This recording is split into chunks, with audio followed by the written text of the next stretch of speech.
start. We're recording. Cool. So I'm here today with Cloran, my good friend. Asha is a certified holistic and lifestyle coach, as well as a certified integrative movement specialist with the Czech Institute.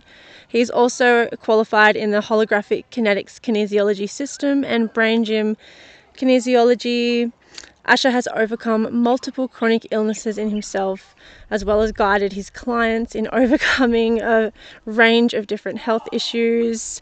Asha is also the director of Life Rocks, which is an earth science based education program with holistic health for parents and teachers.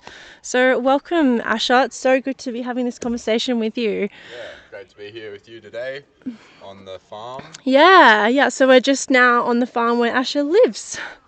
Eden Farm. Yeah. So over the years, I've been really lucky to have this friendship with Asha, where you've really helped me in educating me in so many different areas of health, whether it's with food, combinations of food, ratios, movement, sleep, breathing, all kinds of things. So Asha really is a wealth of knowledge. So today we're really going to be diving into ancestral health and what that really looks like in a modern context. So Asha, I want to start with your journey because I know that you've had a really big journey with food and diet and ways of being. So yeah, let's start with your journey with food and how you've got to where you are today with it all. Yeah. I think my journey with food is pretty similar to a lot of people's journey with food, where we do things unconsciously or just culturally as a cultural standard. My mum was ate healthy food, so everything was cooked. It was whole grain, whole milk, the whole food approach. So it was like she knew that packaged processed foods were bad, sugar was bad, colors and numbers are bad. So I sort of had enough of that foundation that was good. I'd say early on as a child, having an adverse reaction to a vaccine, the measles, mumps, rubella, which is 3 vaccines in one, scheduled for 4-year-olds, really messed me up. Not everyone has such a severe reaction, but I had hives and rashes appear on my skin within hours. Within days, I had a persistent cough that then became childhood asthma and eczema, and I think it damaged my metabolism because I was always a fat, chubby kid who struggled with mental health issues on and off, much more introverted than most other kids around me, which led to being a bookworm kid rather than athletic and Which is just so different to the Asha that I know today. sure, yeah. So deep down inside, I've always wanted to be healthy and active and that sort of thing. But I had issues with weight. I had issues with skin. I had asthma. I had blocked nose. I was often very sick. I couldn't travel without throwing up. Lots of little things, and these things were managed by a somewhat healthy mainstream diet by my mum whilst living at home. But as soon as I went off to uni and let the reins off a little bit on what I was eating and ended up more on a processed food diet with energy drinks and candy bars and late nights and more interested in playing in my band and running around town than I was doing any real uni work, and also enjoying being out of home and trying Freedom all of of that. the weird crazy things of the world, including not eating properly. That I ended up in a very depressed state, so much so I felt hollow, suicidal thoughts, was like, what's the point of life? Really scraping the bottom of the barrel. Went to a doctor. What does the doctor say? Oh yeah, fill out the checklist. Yep, you're depressed. Maybe you got this and that. Here's some pills. Off you go. Off you go, right? But at the same time, I knew I needed to figure something out. So I'd taken a week off work and a friend's mum said to me, "Hey Ash, you know the way that you eat affects your mental health." And as a 19-year-old who'd just been kind of going with the flow, it was a bit of a light bulb moment where I'm like, yeah, that's so obvious, so true, but also so far away from my current context. But let's go. What do I do? I said, what do I do to this mum? And she said, don't eat anything that comes out of a packet. Cook everything yourself. And don't eat lots of sugar or grains. And I was like, fine, I can do that. That seems pretty simple.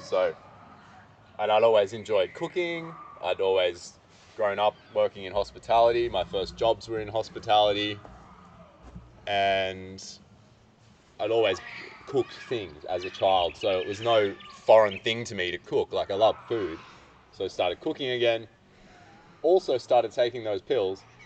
But within a month, felt so different, so radically different, that I was like, there's really something to this food stuff. So much so that it changed my mind, the way I was thinking about life. I thought, if I can feel this good, how good can I feel? That was one very prominent question.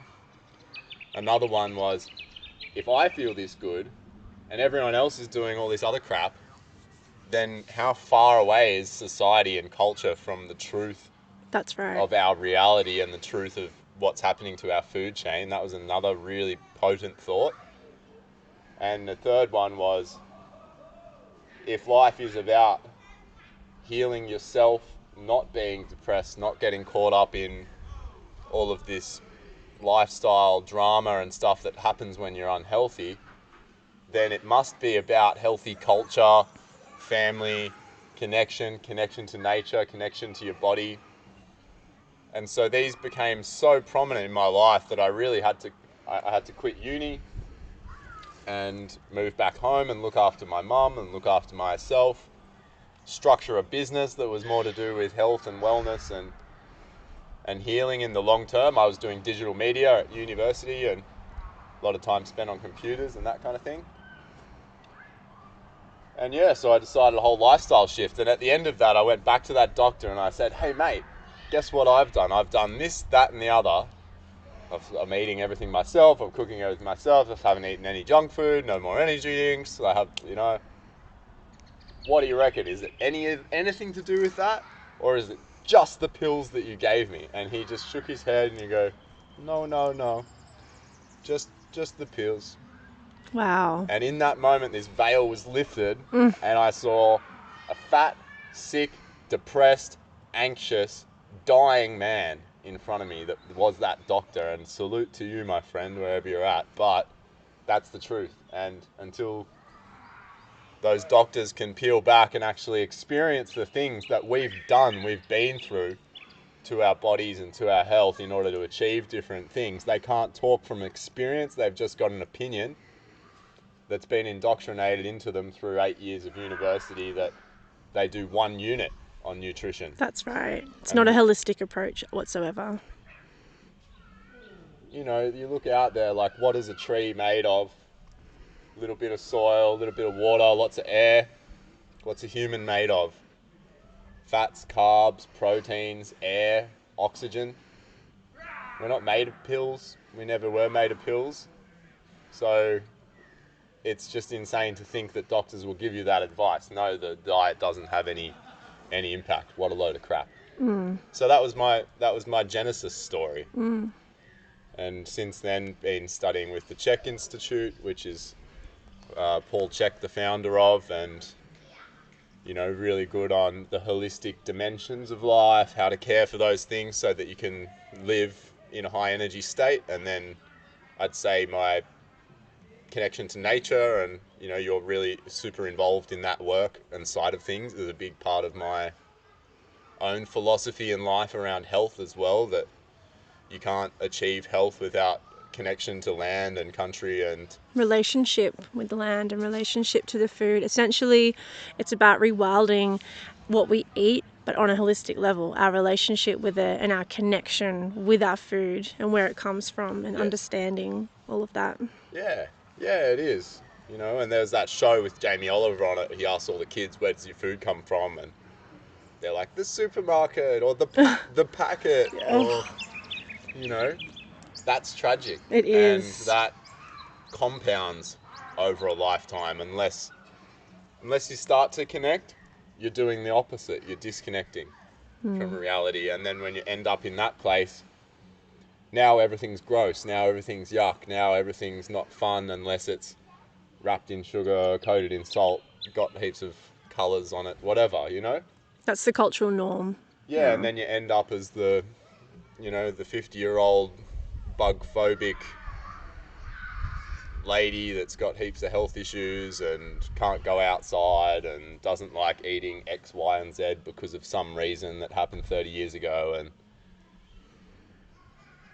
yeah, Yeah, which is sad because that's really a robbery of what we humans are here for, you know, experiencing that connection to the land and our food and feeling that being we are of the earth, so we need to be feeling of the earth, not of different processed things. And I love how you touched on that literally your mental health completely changed when you changed what you were eating. And I think that is so overlooked in today's society, and it's such a huge important situation to be paying attention to, because all of these issues that we have in the modern day of depression, anxiety, and mental health issues like that, so many of them are actually led back to what we're eating and the way that we live our lives, the experience being outside, the water we're drinking, all of these really simple things. It's not complicated, is it? It's not complicated. They're all quite simple. it's the fundamentals of life that I think the modern world draws us away from, because they're like,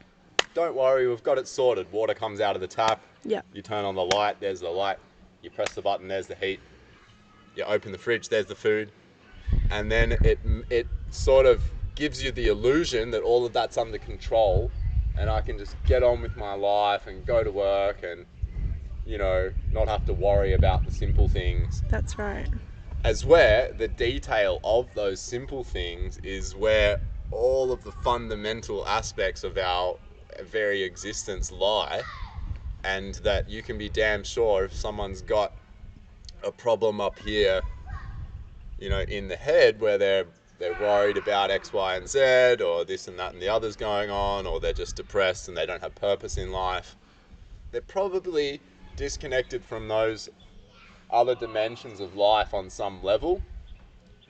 And even if it is a big life change that is somewhat, has some amount of distance from just breathing and moving and sleeping and eating and connection to nature, those things are going to give you the foundation to deal with that big life event in a much better, more grounded, Centered. way, so that, yeah, you can be the point of stillness in the storm rather than just being identified with the storm. I think, you know, that was the start of my conscious health journey. I'd been through childhood of sickness and unease, which was like the unconscious part of the health story. And then from taking conscious control, now you know that you don't know, right? So before, when you're just sick, you're like, yeah, this is just the way things are. I've got a shitty body. My genetics are crap. Whatever the stories are that your sort of society gives you, you know, like, oh, I'm just a sick child.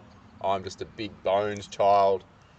All of these cultural reinforcements that don't allow you to access healing, because no one knows.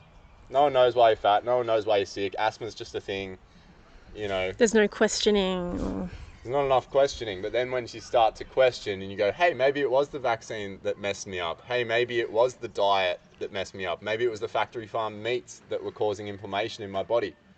Blah, blah, blah, on and on and on. Now you've got a hypothesis. You don't have the answer yet. So I started to test the theory.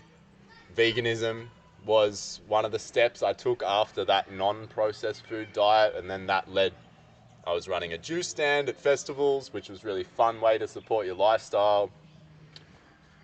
Eating all fruit and salads, mostly fruit. No like salt, spices, no animal foods.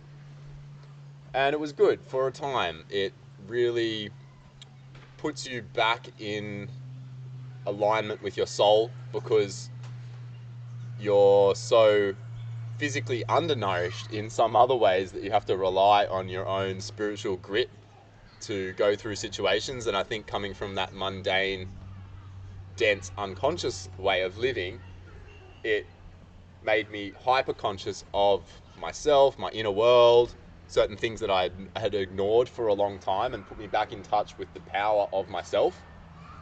But then nutrient deficiencies started to show up, started to get cavities, lost muscle mass, had no sex hormones or sex drive or sexual interest, which is a bad sign as any Male. person, really. Yeah.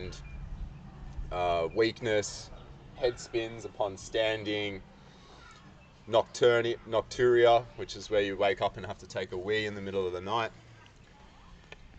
Certain things about my health over the course of 2 years being vegan were not going well. So I started to look up, started to look around, what could be the problem.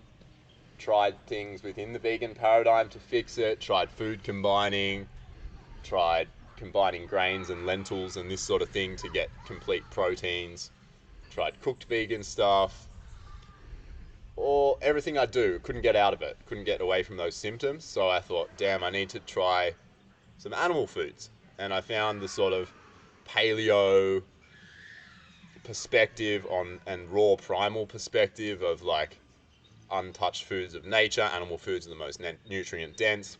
Had some eggs, I think was how I broke my raw vegan thing, raw eggs. I felt this rush of energy come into me, and I was like, wow, there's something to this. Don't know what, can't justify it scientifically right now, but there's something to this for sure. Then I saw Paul Chek on a video with the Raw Bras, and the Raw Bras were sitting around. They're like, hey, what do you think of veganism? Like, do we need to eat meat or whatever? And Paul Chek, in his classic, like, flamboyant kind of cocky style, just stands up and rips his shirt off as like a 50-year-old man, and he's fully ripped and jacked, and he's just like, yeah, meat, baby, or something ridiculous. But it cut through the cheese in my mind, because what are you trying to achieve from health? What was I trying to achieve from health? A good life, a healthy body, a happy mind, a vibrant spirit. And he represented those things in that little clip. You could look at that and go, what, like, how ridiculous is that? But it's an energy transfer thing, and it was just obvious. Here's a man living the dream, healthy, happy, probably comes from a similar culture to me, Irish, Scottish, something like that. Real white guy, maybe a bit Swiss, I don't know. But he's doing it, and it just spoke to me, and it said, yeah, you need to follow this a bit more. So I looked into Paul Chek, started studying his work, started studying the work of Weston A. Price, found the Broder Barnes as well around this time, who's the godfather of thyroid medicine. And I went more into the paleo world, because there's a theory in the world which is the pendulum swings. So if you've explored one polarity of something, typically you're going to have to explore the other polarity of that thing at some stage to get the experiential balance to come back to more of a center point. We can learn from other people's experiences, but often we don't, and we have to learn from our own experiences. And so I went deep into the paleo world, the intermittent fasting world, the low carb world, the antifungal, anti-parasite, anti-worm world, and all of these theories around limiting carbs. Paleo ancestors didn't have access to like good juicy carbs, and this kind of theory. And for a time it was good. So muscle mass came back, sex hormones came back, focus came back, but then started to get congested, skin issues, fog issues, and eventually fatigue issues, and then eventually thyroid issues and low body temperature issues. But what it made me realize is that actually the temperature and the thyroid stuff had been there all along, all throughout my childhood. And that, yes, swapping to meat initially gave my body some materials again to build back some of my muscular and glandular energy. But the ratios of eating so much fat and so much protein, and eventually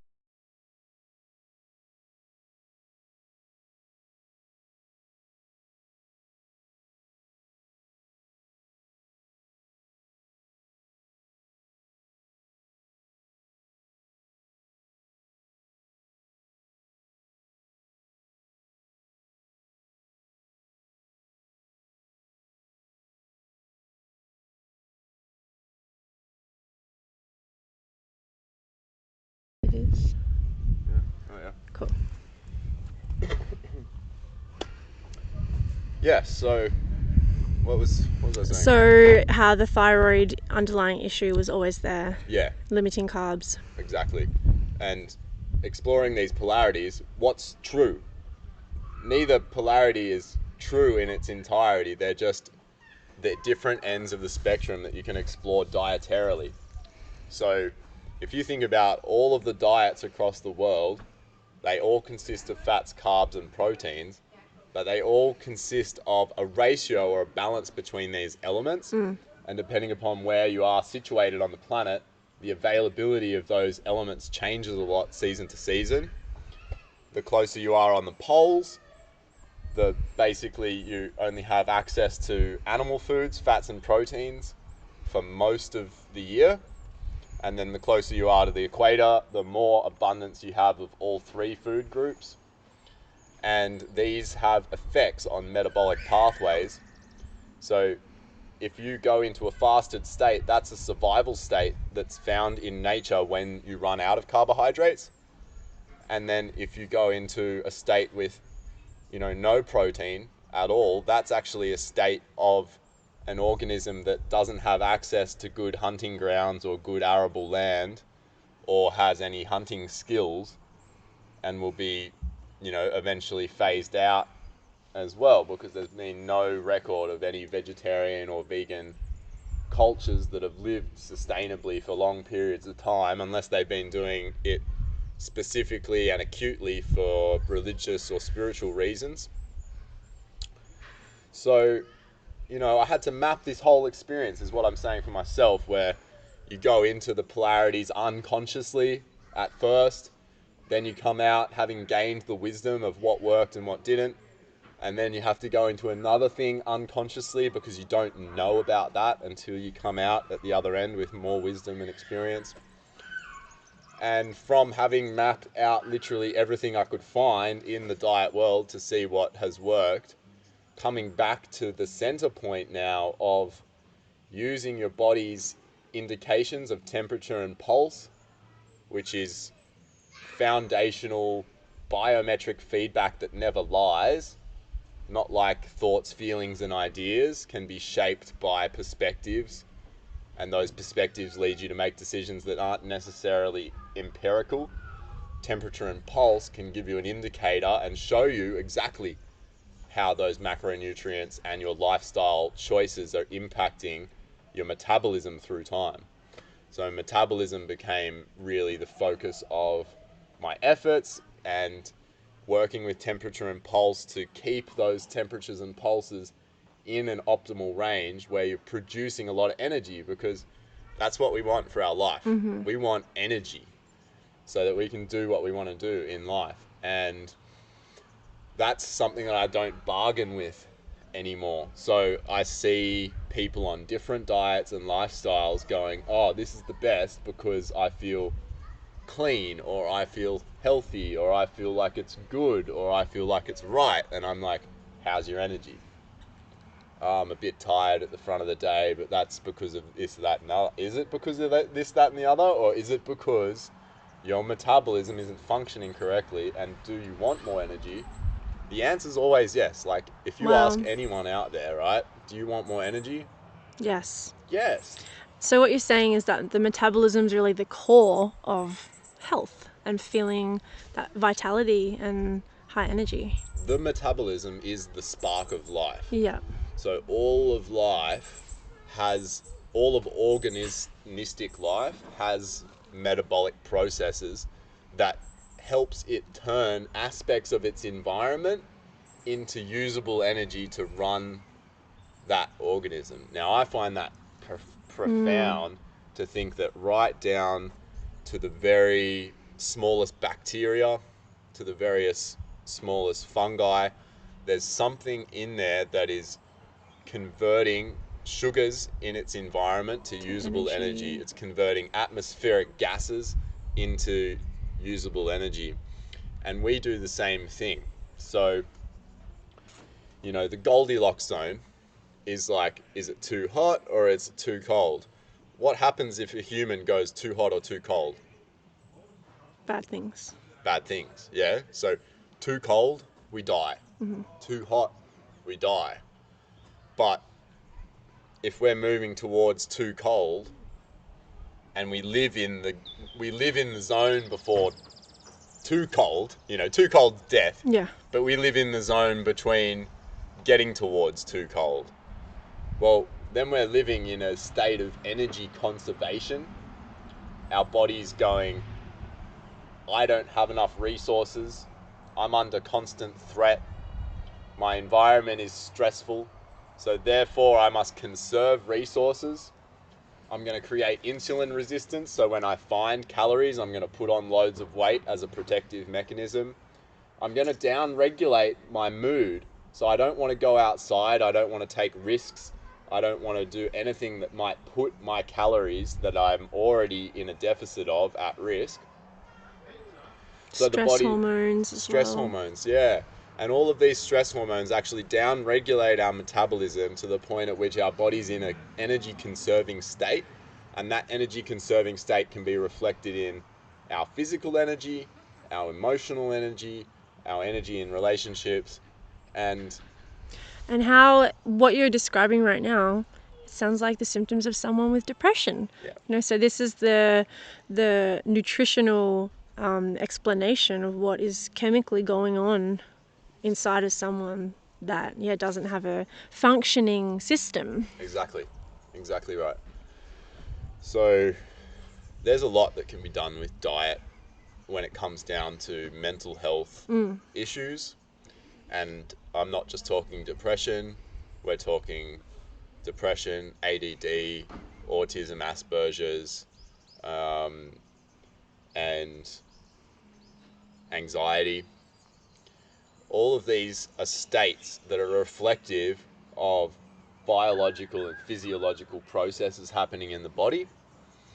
And the whole modern culture of disconnecting the mind and the body and saying, oh, that's just in your head, that's just your psychology, you should go see a therapist, right? When all of that is disconnected from what you're breathing, what light's coming into your body, what are the rhythms of your day, how many times are you eating a day, what are you eating, what volume, when, in what combination.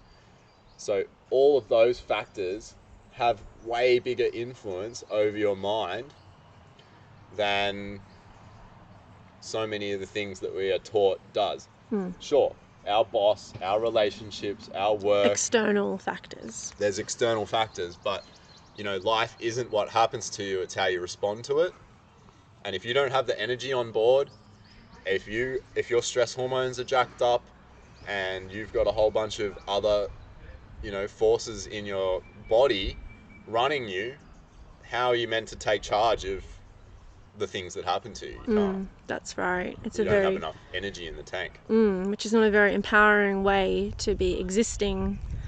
One thing that I really loved when you were telling me about the Czech Institute is the doctors, the different the 4 doctors. doctors. Do you want to talk a little bit about that? Sure. So, you know, Paul Chek pulled this, I think, from Hippocrates.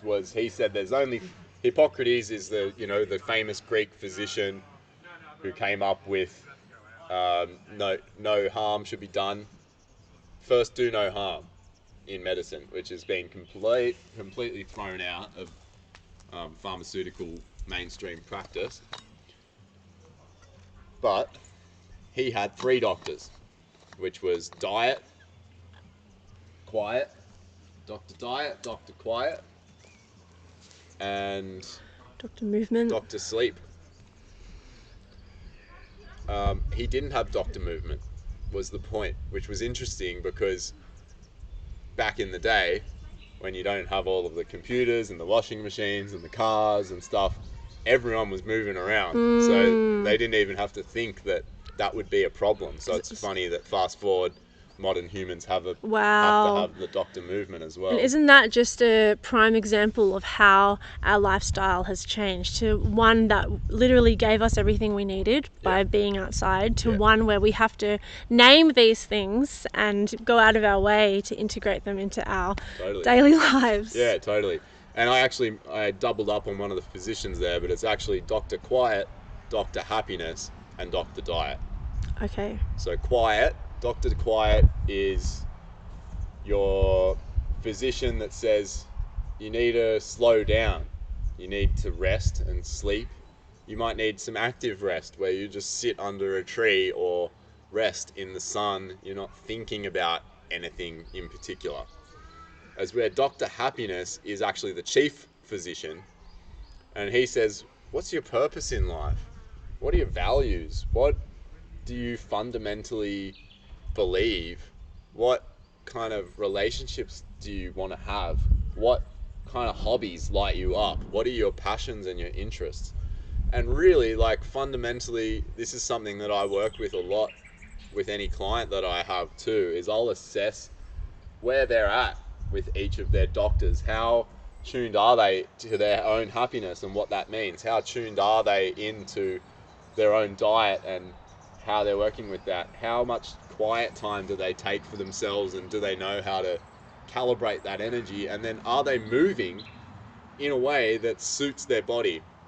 And looking at all of those four physicians will highlight the areas in a person's life where they're going to get maximum bang for their buck, or their most value out of working with that one thing. Because I've seen people who it's like their diet, they're following all the metabolic health things, and they've done all the research, and they're doing their macros, and they weigh all that out, and it's amazing.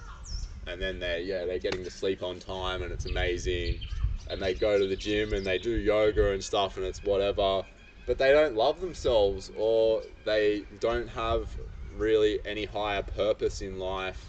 They're not contributing things to the community or their world, and they feel disconnected and cut off from their life force because of it. Because those are the things that fill you up spiritually, which is a part of that holistic health. That's right. Yeah, so you can chase down any one of these elements and get a lot out of it, but unless they're really all working together and those four physicians have got their heads together and how can we piece this together, anyone can come unstuck by leaving any one of these fundamentals at the door.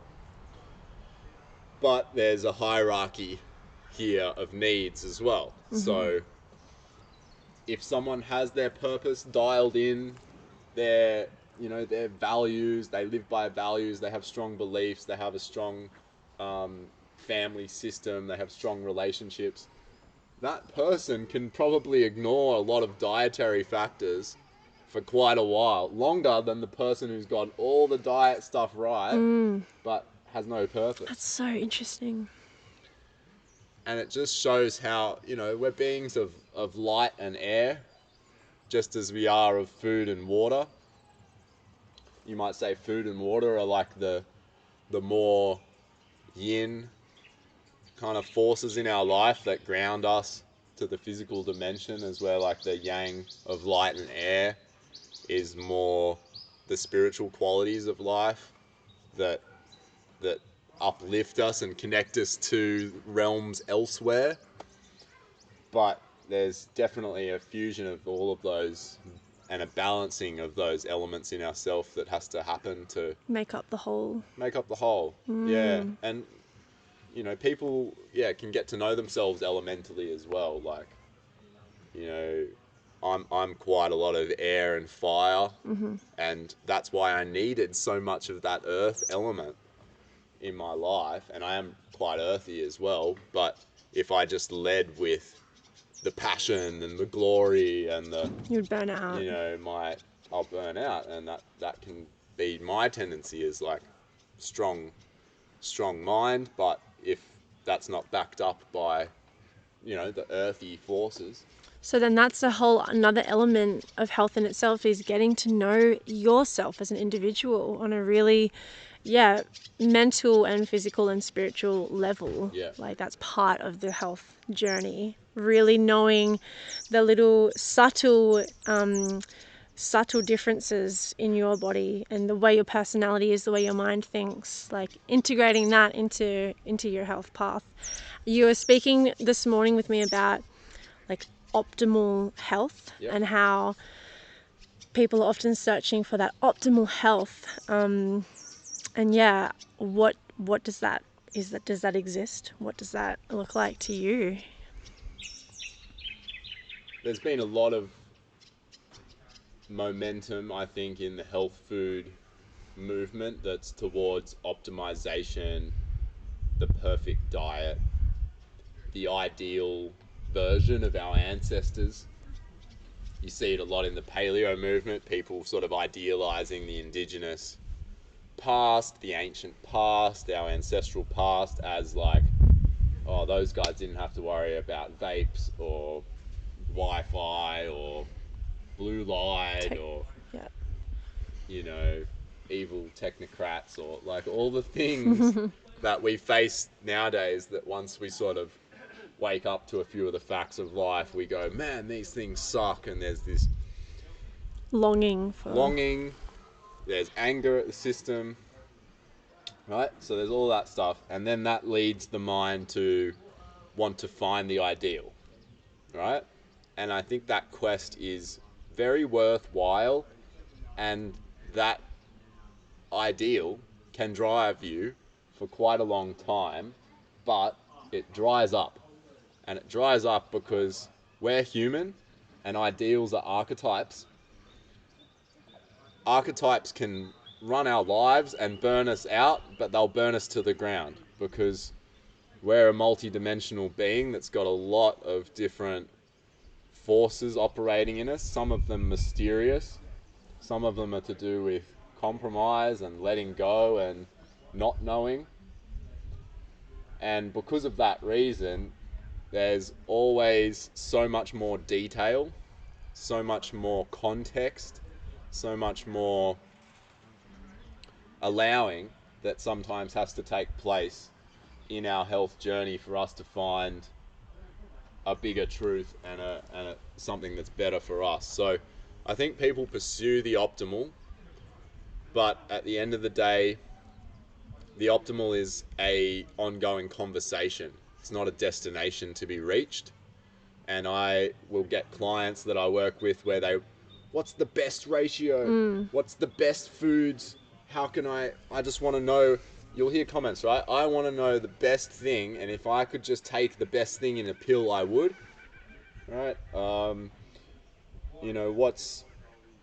What's the best ratio of foods that I can eat and just repeat over and over again? And that kind of disconnects you from the whole point of the relationship with food and seasonality as well. Like the best doesn't really exist because we're not fixed, where our bodies are always changing and everything's always changing, our needs. So it's going to change from day to day. Yeah.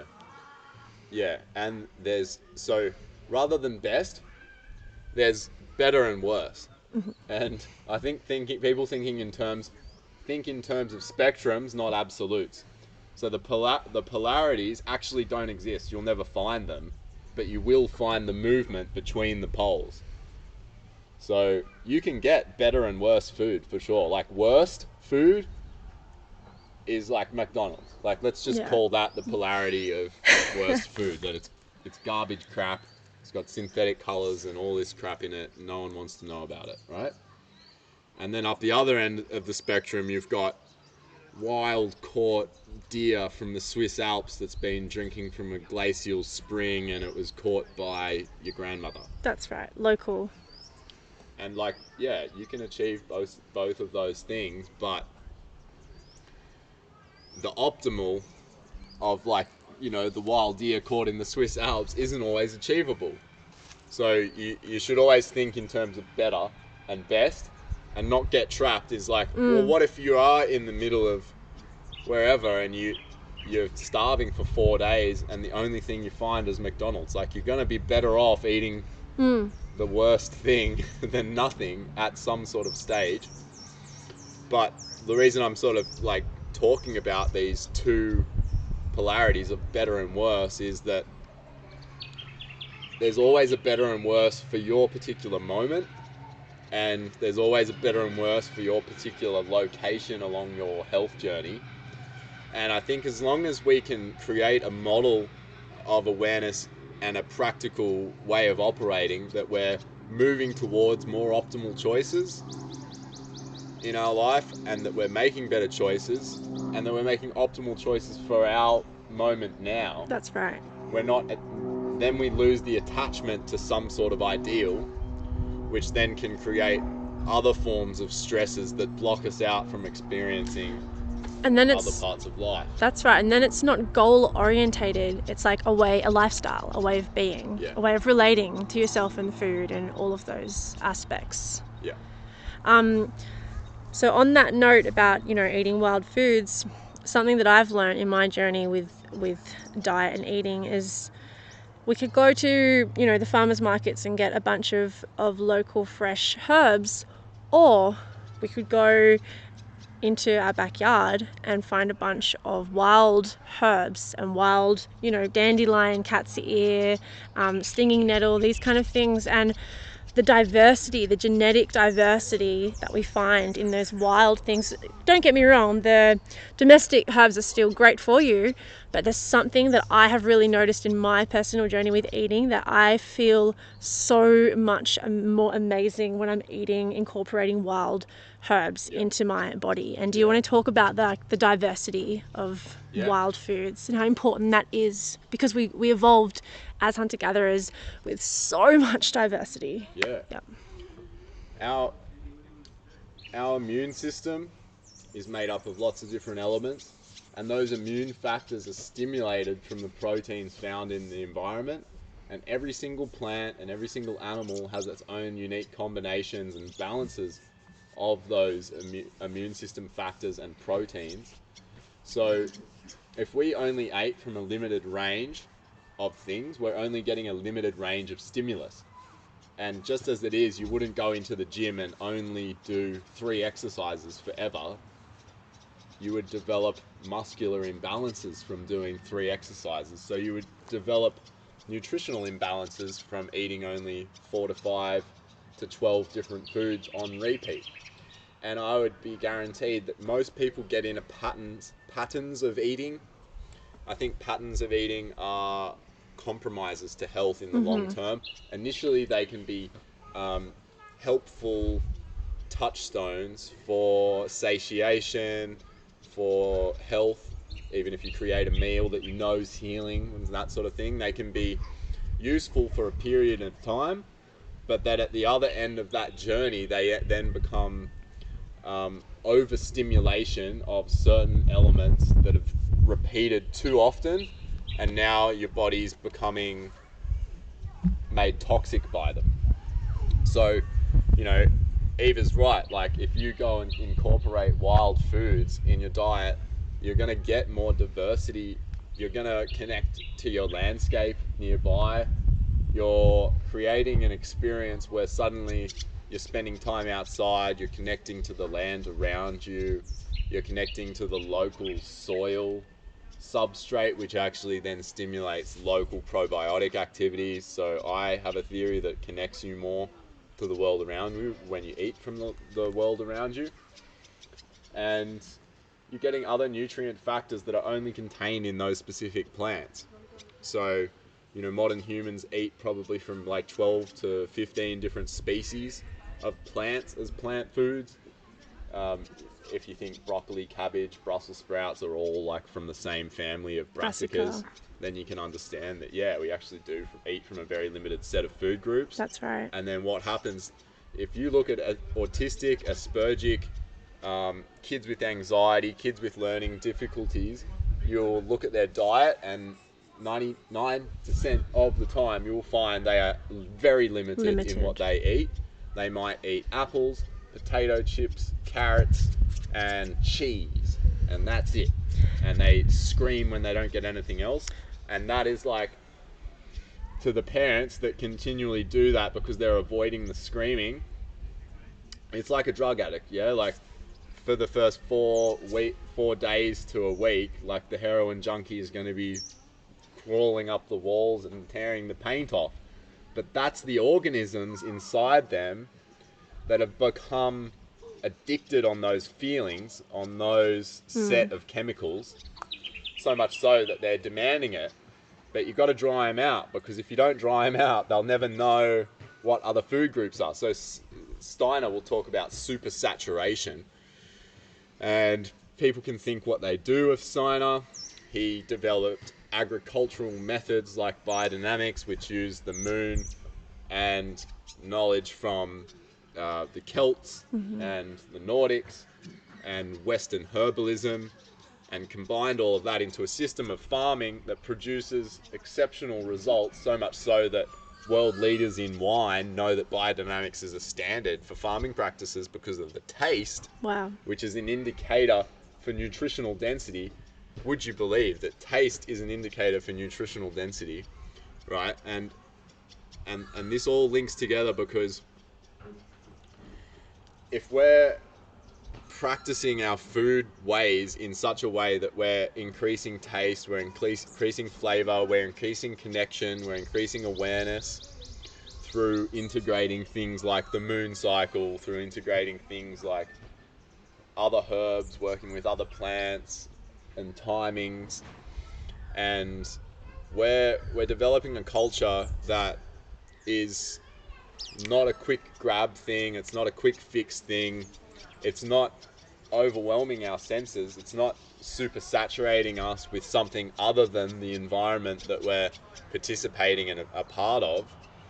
And these children who have been raised on lollies or raised on junk food, or they've got very limited diets, or they're fussy eaters, and even adults end up as fussy eaters. That's and they right. won't eat this and that.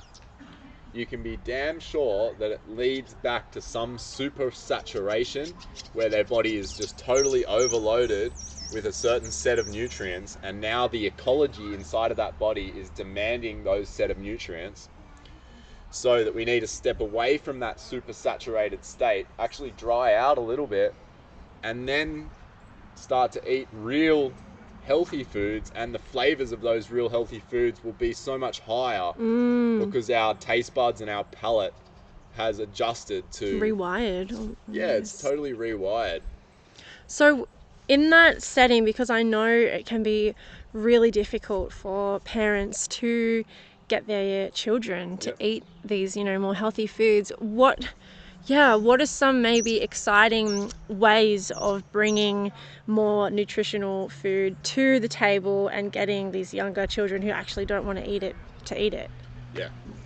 And it's great because kids bring about all of the elements that are needed to really bring the best out of food. So we love to experiment. Kids love to experiment. Humans love to experiment. So involving them in the process, making it fun or creative. Like, can you make a sculpture out of the food? Can you put it all together on toothpicks and make a little man out of what you're gonna make? Is there a way that you can enhance the recipe to make it fun or exciting? I think that's a really powerful tool for children. Another one is, sometimes you've got to go to the school of hard knocks and be a bit like the old school grandma that's like, no, you don't get any dessert Eat your greens, or until you eat your greens. Yeah. And then you create healthy options for desserts as well, where you're like, yeah, this is dessert, but it's homemade ice cream. And you're showing a culture by demonstrating it. So to the parent that goes and buys the junky thing at the shop, that parent's demonstrating to the child, I don't want to take responsibility for doing something healthy. We buy things out of convenience. and therefore I'm buying you your satisfaction and your happiness. And we So it's know all short-term trades. that's right. And we know, just on that note, we know that this system that we live in society, it doesn't actually make it easy for parents or families to live healthily. And it makes it's actually really difficult. And we understand that as well. But it's what you were saying before.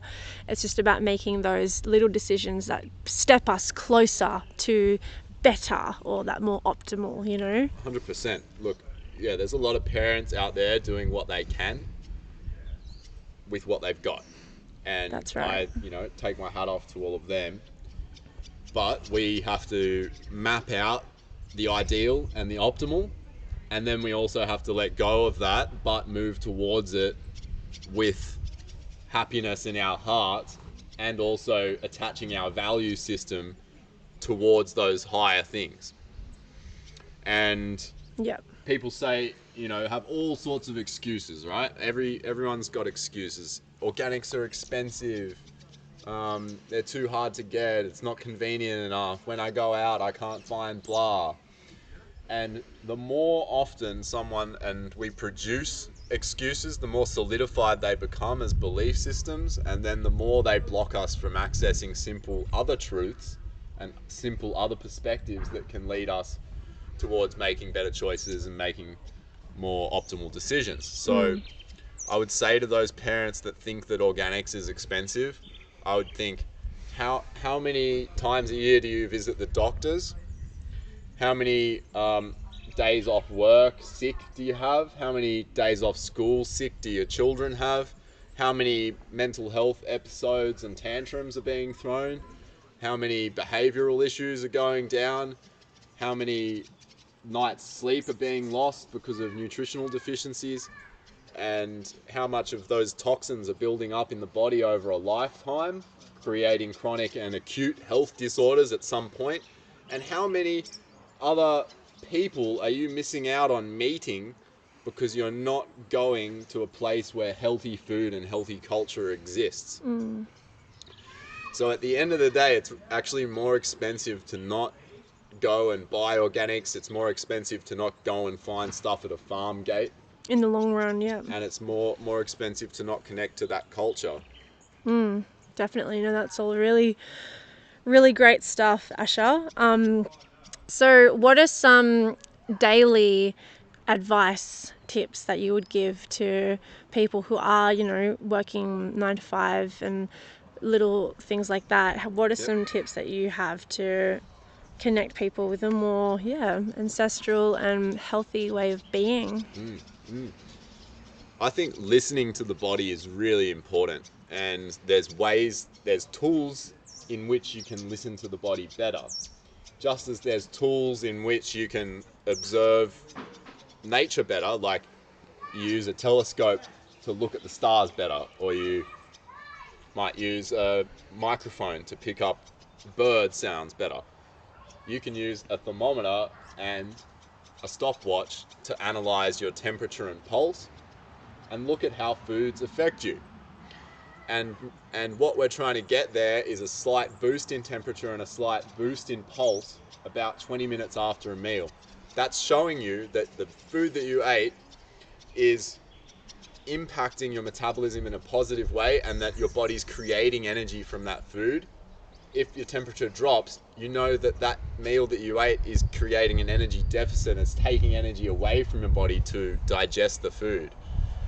So I think that's a really, really simple tool that everyone can implement, is just carry around a thermometer in your pocket and take it after meals. And then you can go, wow, that meal that I ate just then made me feel like shit, made me feel a little bit depressed, tired, cold, anxious, and it also dropped my body temperature and pulse. As where, but when I ate this thing over here, I'm feeling good, my body temperature's up. So, and then my suggestion is just repeat more of the things that make you feel good and boost your temperature, and avoid the things that drop your body temperatures and pulse. And I love that your advice is not eat this or that, it's actually track your body and get to know your body more. Maybe even having a food journal as well. And I've had clients that they drink a goat milk smoothie with raw liver and an egg and a tablespoon of honey, and they get crazy temperature boosts out of that, like 0.5 degrees Celsius every time. I'm like, repeat that, go nuts. But then after 2 months, that same meal stopped working. Interesting. And it's like their body was like, nope, I've loaded up on that now, that's enough of that, and now I'm not going to give you that same amount of temperature back. I love that, because that is just so important on keeping that observation of our body. So it's not the one perfect diet fits all. It's constantly changing, just like the seasons that we were talking about before. And I love that, because that really is the best health advice, is to really track how your body's feeling and your mind is feeling when you're eating all these different things. That, because then that gives you an empowered relationship as well with how you're feeling and your energy levels, so you can understand, okay, that meal actually made me feel not very good, and so do something about it. And that's like an amazing trajectory to be walking on. Yeah, totally. So I think the tools of listening to the body, we're eating when we're hungry. Yeah. Right? So many modern humans have arbitrary things in their head. I've got to only eat 3 meals a day. I've only got to eat 1 meal a day. I shouldn't eat now because I just ate before. But I'm hungry, but I shouldn't eat because someone on the internet said blah. This is the sort of stuff that's banging around in everyone's head. Yeah. I know, because I've been there, and I still have voices in my head. But I have a way of navigating those voices, which is to say, my body has a wisdom inside of it. That's right. If I learn to listen to that wisdom through time, I can develop a relationship with the source of that wisdom and come to better and better and better and better and better understandings. If I don't listen to that wisdom and I repeat that through time, I am practicing the disconnection of my source of wisdom in the body, and I'm outsourcing that wisdom to a bunch of nebulous experts that exist in our head that are just really sound bites that we've picked up from culture. So when we're hungry, that's a sign that our blood sugar is dropping. When our blood sugar drops, our stress hormones rise. Those stress hormones rise because they're trying to stimulate us to go and get some food. So when people say I'm hangry and they're getting like stressed hungry, that's a good indicator to everyone in the world, is that hunger is related to mood, and if I don't eat, my body's going to down regulate me into this sort of like stressed state that is in nature designed to get me up and moving to go and find some calories. That's right. But in the modern world, I've been told all of these things that cover up those feelings and turn them into, oh, I've got mental health issues, or I've got this and that issues. How about you've just got blood sugar dysregulation issues and you're not managing your blood sugar right? So I think that's really important, that people start to reflect on, hey, maybe this mood right now, first line of thought, food. Yep. First line of thought, not second, third, fourth, fifth, which often that's where it comes in behind, oh, it was the argument that I had with so-and-so this morning, or it was my boss, or I'm just this way, or no, That's like true. go and have a good balanced meal and then think about it. Oh, such great advice. Yeah, such important, potent truths to be sharing as well. So we're going to wrap it up soon, but wow, we have covered I'd like to so add much. one more thing. Yeah, please like do. Just practical advice. So, listen to your body, but know 100% that your body is fats, carbs, and proteins. That is what life is made of. If I go and get that tree right now, it's got fats, carbs, and proteins. If I go and grab a chook, fats, carbs, and proteins. That's what we're made of. So the balance of those ratios is very important. Just like a house is made of timber and metal and concrete, the balance of those things is very important, because imagine if you just got all metal and you're not enough wood and a little bit of concrete. Well, it's going to be a weird thing. So, if I put myself in a pot of water and boiled myself down, I'd be mostly proteins with some amount of fat and some amount of sugar. And typically about 30% sugar is running through my body right now in the form of glucose, which is found mostly in my muscles and my liver. Most of my proteins are found in my muscles and my glands and my organs. And then my fat is, around my nerve sheaths and around in my brain and in my skin.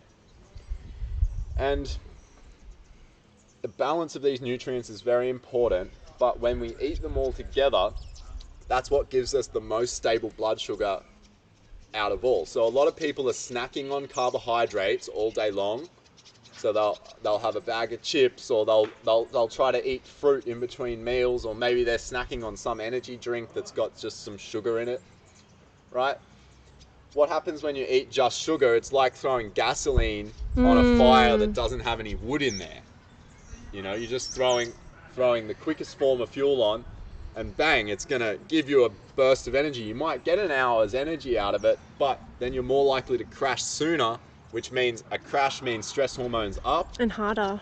Which means now you're moving yourself into that energy reductive state, which is stress, fatigue, depression, blah, blah, blah. So you always want to combine the 3 macronutrients when you can: fats, carbs, protein. And whenever you eat a meal, eat because you're hungry, and eat fats, carbs, proteins together. So that would mean cheese and fruit, jerky and fruit, meat and some sort of starch or potatoes. Always thinking in terms of that is going to set you up for life in so many ways that people don't really understand right now, but it's going to become more and more popular in the health food world as this polarity stops swinging. As we stop going from, vegan's the best, no carb's the best. No, you're all exploring metabolic states through those extreme diets, and ultimately you're going to discover the use that all of those metabolic factors has in coming together.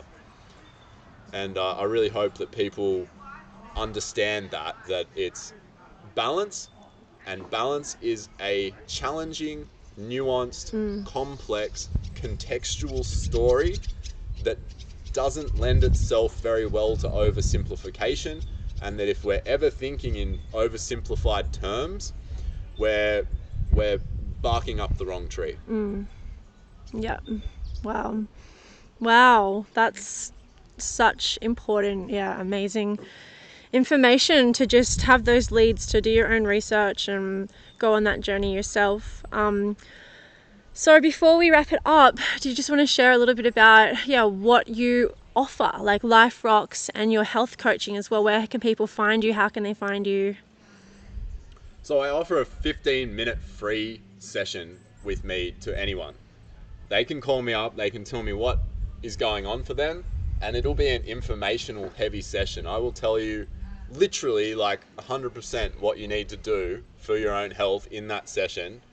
And if you're an automatic learner, someone who can follow their own leads, put 2 and 2 together, that session can set people up for really dealing with some hectic health issue that they've got going on for themselves, and really usually make quite a bit of movement, positive movement. If people then want to follow up with me, I only do 10-session blocks, and I do that because health is an education. And unless people are ready to put in The time, the work, the effort, it's about 3 to 4 hours a week working with me. They have to do food logging, they have to do reading, they have to have a session with me once a week. And so I only work with people over 10 block periods. Great. And that's the deep dive nutrition program that I run. I also am the director of Life Rocks, which is earth science education and holistic health and development for children, families and teachers. We do stuff for children, which is more like fun, nature connection, learning about the earth, learning about science, learning about their own bodies through using art, science, all of the fun stuff. And then for parents and teachers, it's more like, how do we implement all of this knowledge to have better classrooms, better families, healthier home environments? So if people want to work with me, they can go to liferocks.school, find my number there and check out what we're up to.